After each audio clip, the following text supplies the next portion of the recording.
Hey everybody, welcome to Pure Soul. This is Maria Speaks Love, and this is topic that I've been wanting to talk to you about.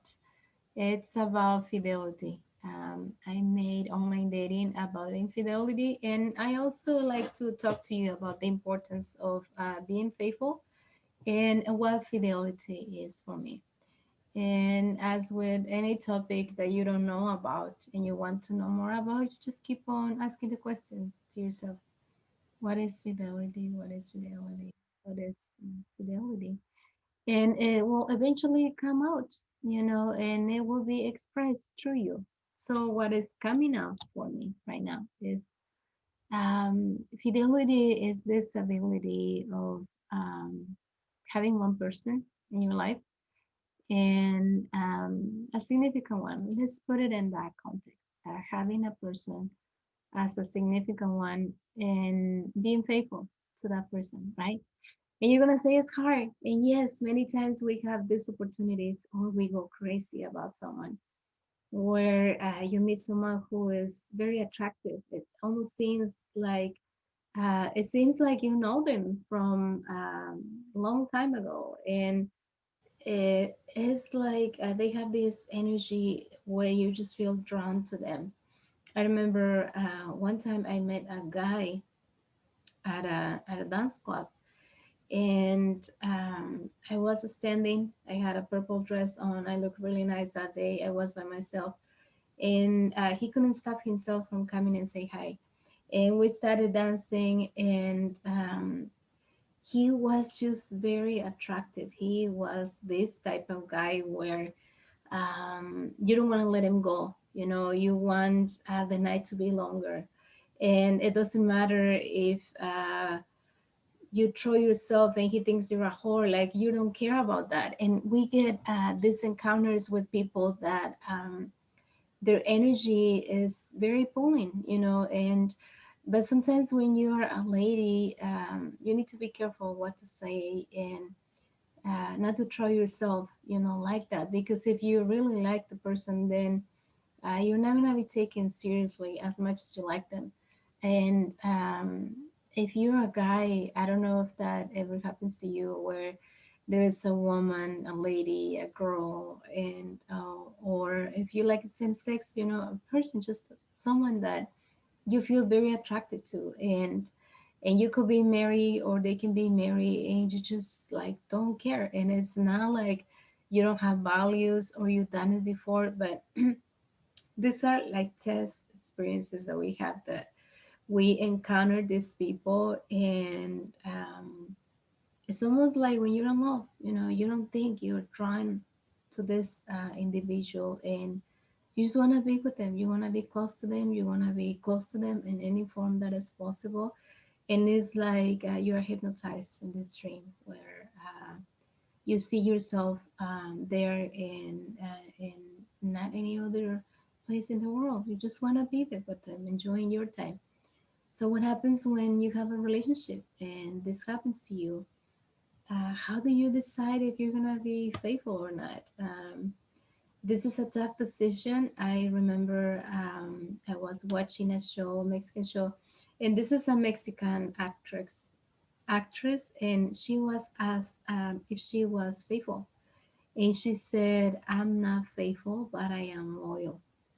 So loyal basically means that you fully support and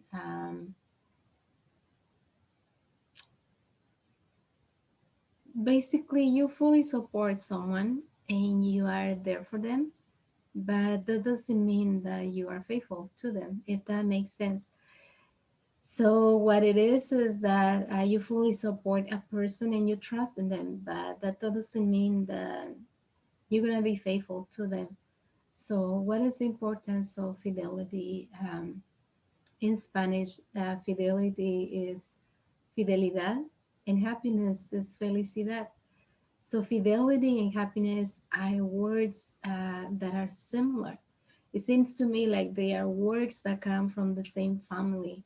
So what happens with words that have a similar meaning or they are from the same family? It's like a tree, right? A tree has branches, but no tree has branches so foolish that they fight among themselves. And this is something that Dr. Wayne Dyer taught, right?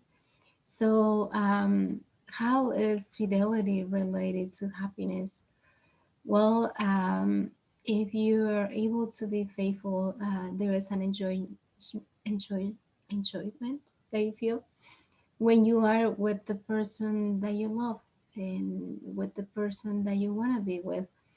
And if you don't mix any other person with him or her, is a way of being fully present when they are close to you, or a way of being fully in the relationship when you think of them. You're not expecting a call from someone else. You're not expecting to message anyone else. You're not dreaming with someone else, having desires, right? And so this is the only person that calls your attention, and this is the only person that makes you vibrate in the high vibration, right? But what happens when we don't have a connection with the person we are with, right? Sometimes the connection go it gets low, but it's also gets lost where he's not the person, or she's not the person that you want to be with anymore. And how do you know that? I would like you to think about your goals for the year. At the beginning of this year, one of my goals was that I want a new boyfriend, right? And I've been with the same boyfriend for about 6 years, but there is times, and it usually happens around the holidays, where I don't want to be with him, and I have a free relationship where I don't have to see him, I don't have to answer his texts or calls, and I take my time. Many times I do that, but I don't feel that I have the connection I want to have with someone as a boyfriend with him. And the reason is because he doesn't know how to express love, or he doesn't express love in the way that I do. And when you have a significant one and you talk to them and you mention their name, there is a connection. It's a way of being present, it's a way of making that person feel loved. But what happens when the person doesn't mention your name? They never mention your name, they never say I love you. They when they call you, they talk about small topics or how's work, but it's not necessarily about how you're doing. How did you feel about last time we were together? How did that make you feel? How are you feeling today? Just emotionally, regardless of what happened, regardless of who lives with you, who is with you, what are you doing as far as work, business, but how are you feeling, right? And sometimes I feel like we are lazy to love. We just take people for granted. And what happens when loving individuals like myself encounter this kind of people and have relationships with this kind of people? What happens is that we are very opposites, right? And someone like me will think that you're going to teach that person how to love, but you cannot teach nothing to anyone that doesn't love themselves. So, in order to love another one, you need to love yourself first. And how do you do that? You need to identify your race. Younger people, and not necessarily younger people, but my friend, who used to be my boyfriend, he has a race, right? He's very interested in people who is at the gym, exercising, building their body. He's very attracted to work. He's a workaholic. He works a lot. So for him, those aspects are important, right? So if he calls me, he'll be asking, "Did you go to the gym? Did you ride your bike this morning?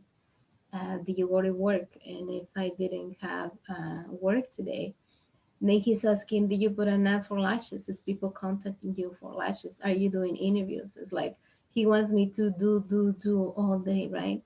And why do we have these people that bug us like that? It's because we have similar vibrations, or we allow these people, right, to be into our lives.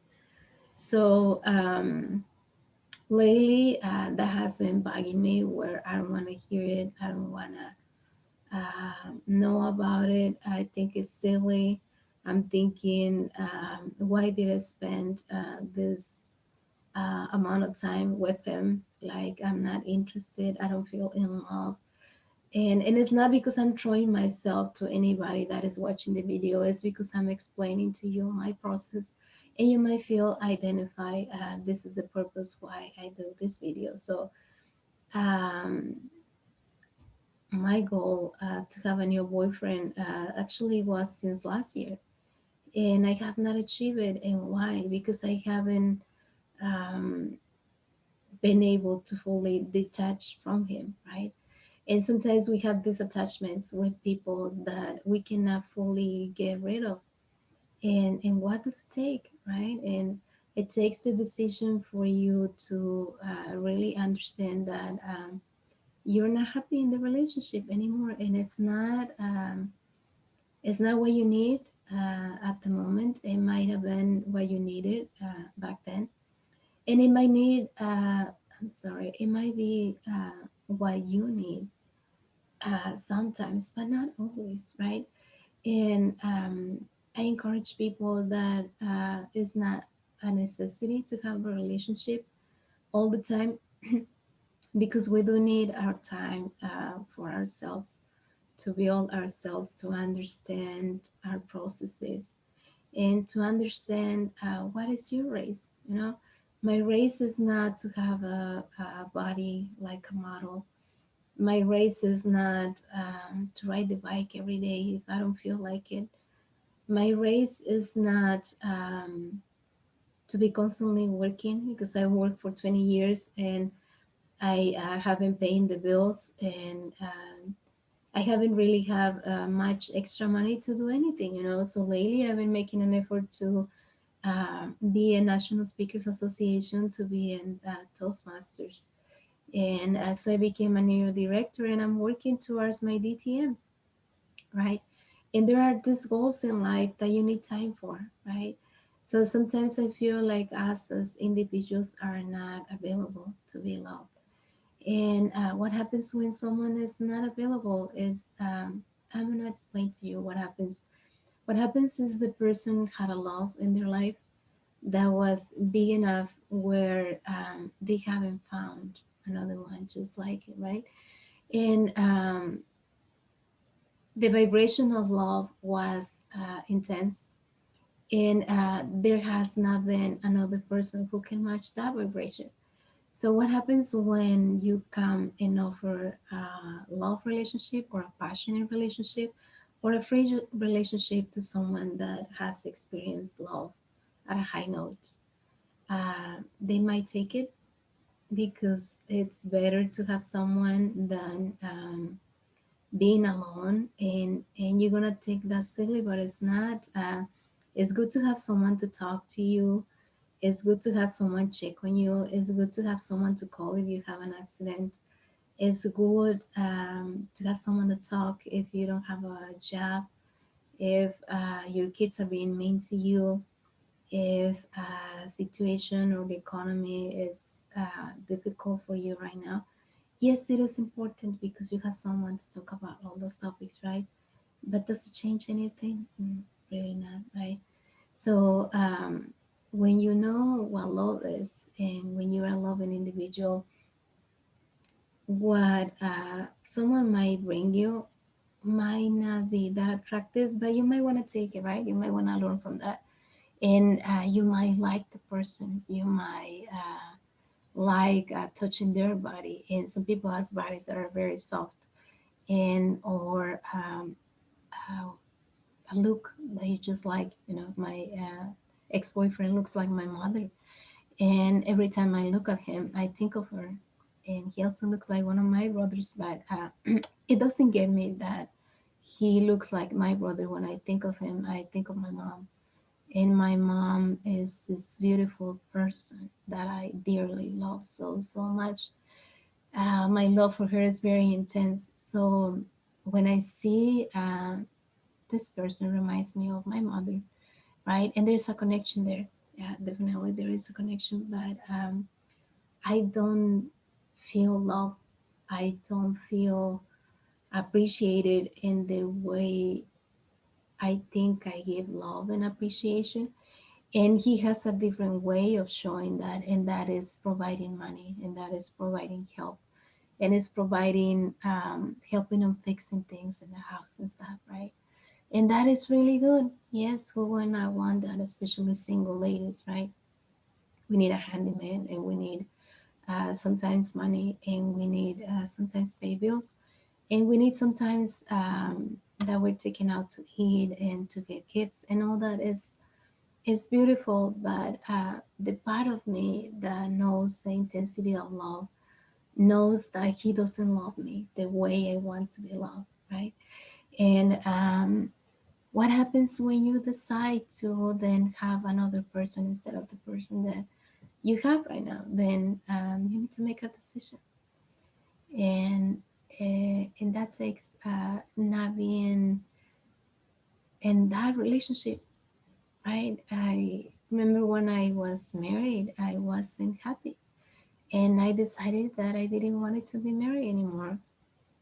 After a few years, I was divorced, and I opened myself to love again, and I went out and I started meeting people, right? And a lot of people is attracted to you, but you're not attracted to a lot of people. It's only few people that you're attracted to. So what happens when you um, have interactions with other people, when you've been hurt the way I was when I was divorced? It's hard for you to address yourself to another person. It's very hard to kiss someone else. It's hard to kiss another person, and it's hard to open yourself where people gets to know you, and they get to know how much money you make, or where you live, or what you do, or sometimes people is very possessive, right? They want to know everything about you, and that is kind of controlling. I don't like that part, you know. But when you decide to have a significant one and share your persona with them, right?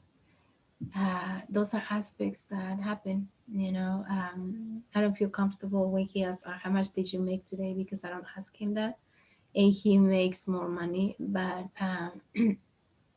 there are sometimes uh, these aspects that bother us, and we don't say it, and we don't talk about it. So when we're talking with the person, it's like it bothers you, right? And if throughout the relationship has been unfaithfulness, and you kind of still have that in your mind, it's always harmful, right? Because and as much as we are loving beings, we are smart people, right? So you don't forget, and you can forgive, but you don't forget. And the other day, I was talking to a lady that I do lashes on, and she was telling me her boyfriend cheated on her, and she says, "What do you think?" I say, "I cannot advise you about that. You have to live your own process." She said, "Why?" I say, "Because you have to check and see how you feel." She says, "What will you do?" I say, "Well, I forgive people, but I'm not with people, right?" So for me, it's easy to detach from anybody. I can detach from anybody in my life. Probably not my mom or my kids, well, my little one, my older one. If he gets mean to me, if he's aggressive, I tell him, leave, find a place. My little one, he is very loving and caring, so I don't have issues with him. My mom, we live so far that I um, I have no arguments with her. We only have love to each other, and I don't need her to parent me anymore, because I became my own mother. So I've been feeling that she has become part of my soul already, and there is no need for her to die in order for her to become part of my soul, because I already feel my mother and myself. And I feel it when I go grocery shopping. She used to work at a store, like a grocery store in Mexico, and she taught me how to choose the fruits and vegetables, right? And if I'm holding a fruit and I'm touching it, and I feel like my mother felt, when she was choosing vegetables and fruits, and she is very integrated into my life. And I went grocery shopping 3 days ago, and I was just feeling that I feel her inside me already. And I did a process that I call Mother Yourself. And what the process does is you become your own mother, and it's not an obstacle if you're a man, because you can integrate that part of the motherhood and become your own mother, and it doesn't matter if you're a man.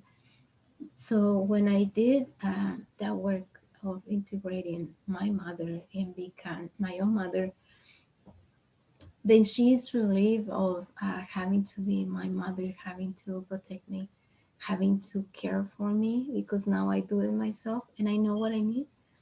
So what happened is that uh, my soul and her soul got integrated together, and I know that I see her as God sees her, like a child of God, and I feel the love, the unconditional love, the compassion. I feel the unity, the heart connection that we have, where I am her and she is me. And I know that whenever she leaves the planet, I will be happy, because I know that part of the soul that she leaves behind is mine. And if I am the person that loves her the most out of her children, as I think that I am, I will get the biggest part of her soul, even bigger than the one I have right now already, right? So I could be loyal to my mother. And if I am faithful to her, she is the only person that I can hold at that high stand.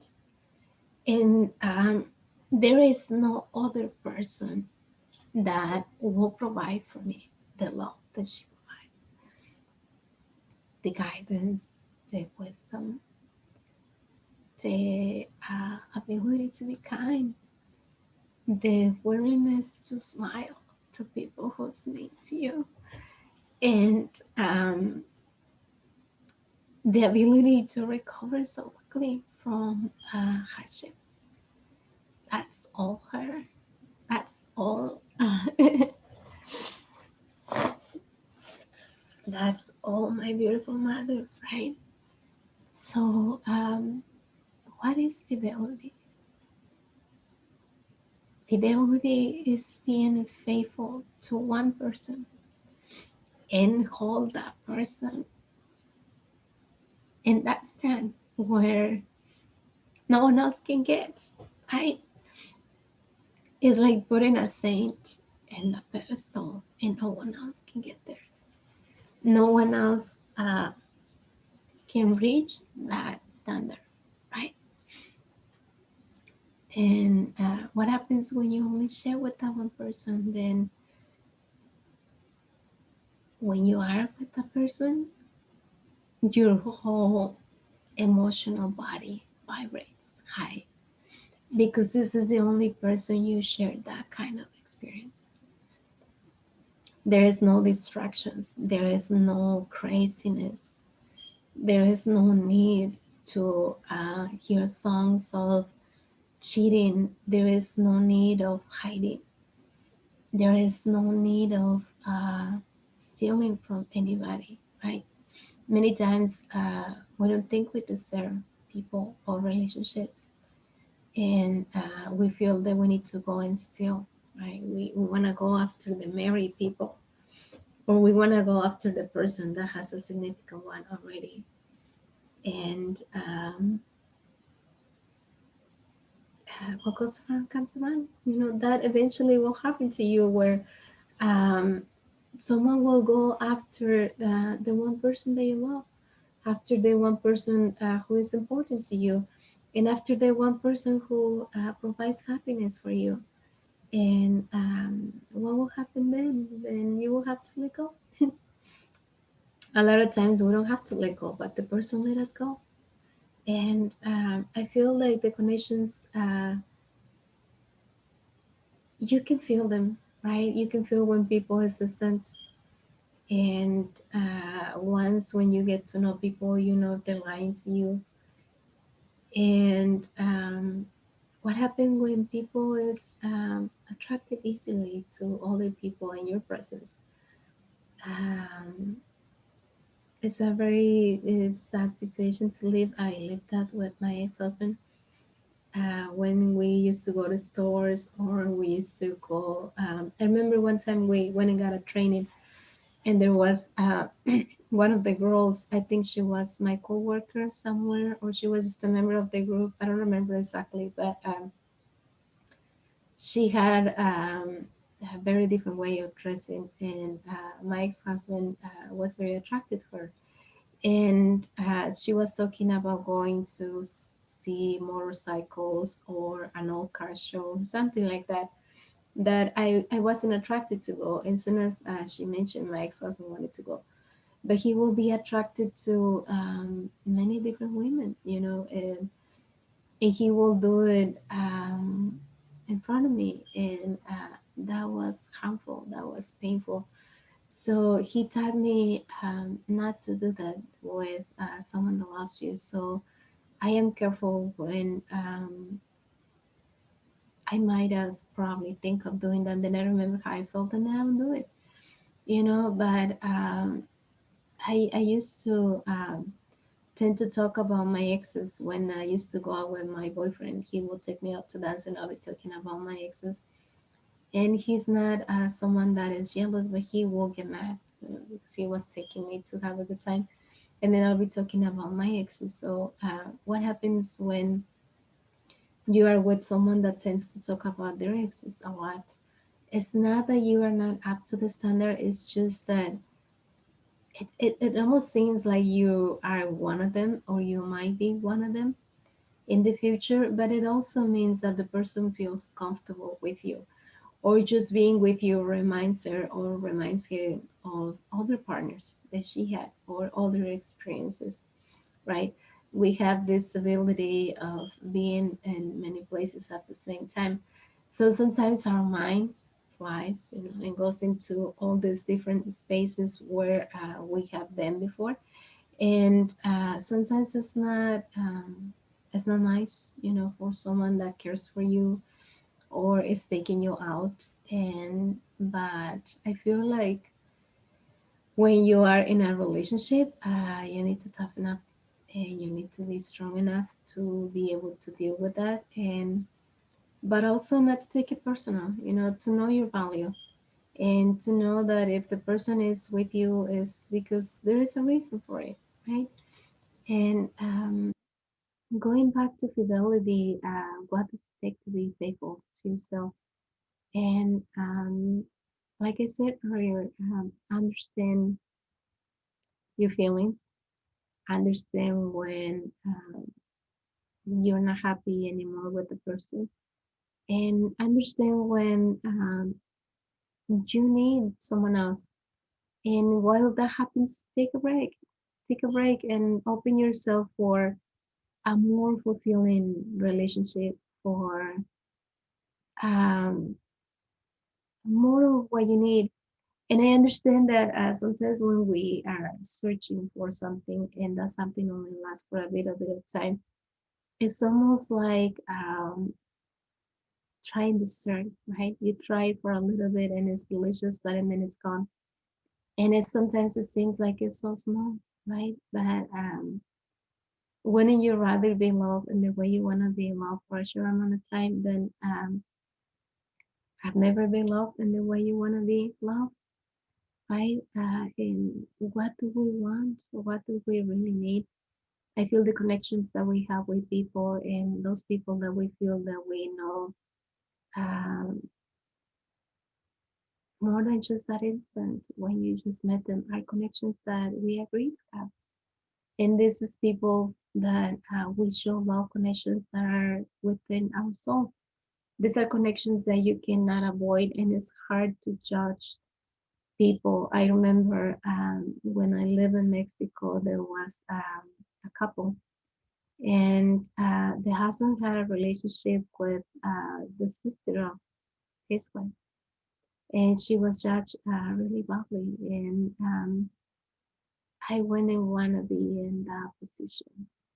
I have respect for people, but once you're able to cheat within the family, that to me is not acceptable. It's not something that I forgive easily. It's something that makes me lose respect for people. And if you're able to sleep with her sister or his brother or however it is, for me, that breaks my heart. That breaks my heart, that someone is able to do that. And I don't think it's fair. And if people fall in love, I guess they can justify it only that. Um, who knows, but I think it's tough. I think love is tough. I think being tough is tough.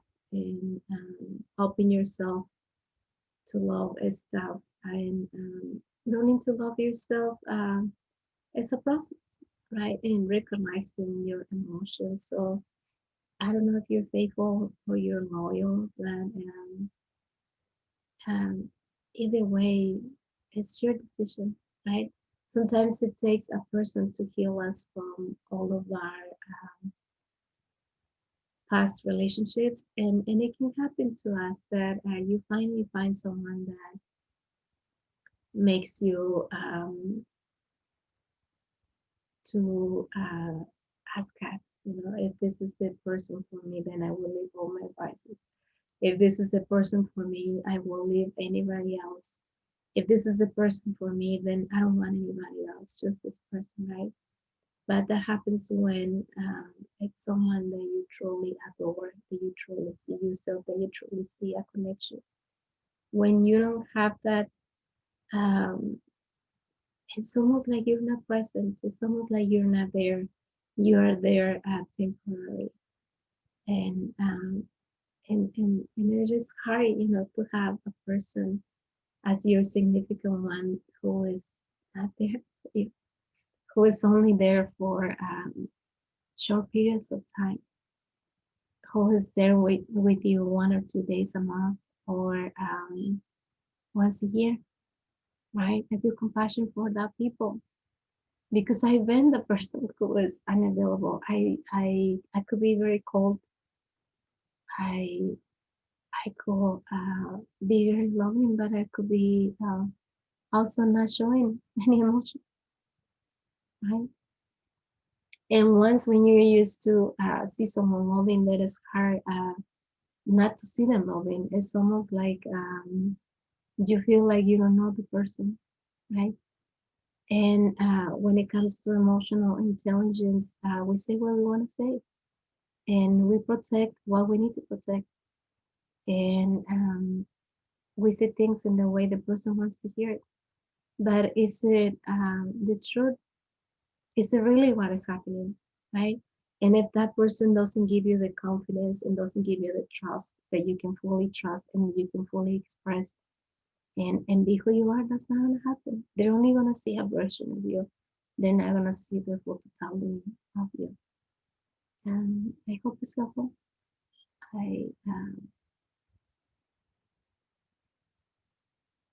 I like to teach about what I have lived, and fidelity is something that I have practiced many times. For me, it's worth it.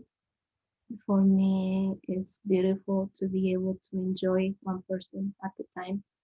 To me, is worth it to give my full attention, my love, my appreciation to that person.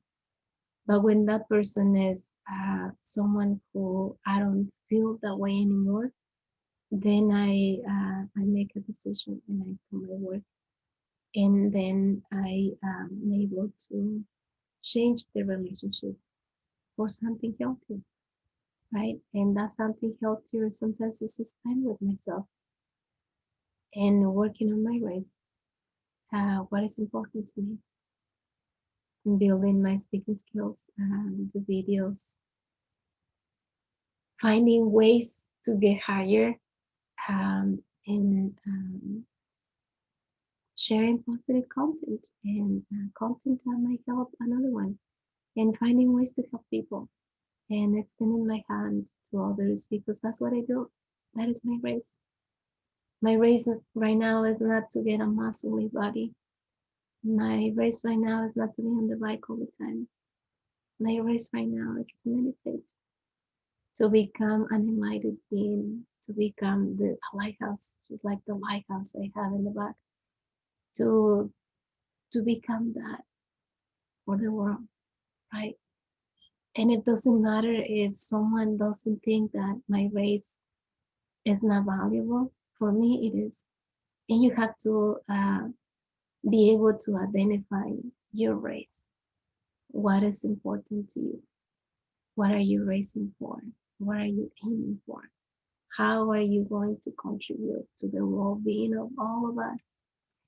That is your race. I love you. Thank you for watching. I send you love. Right. Thank you.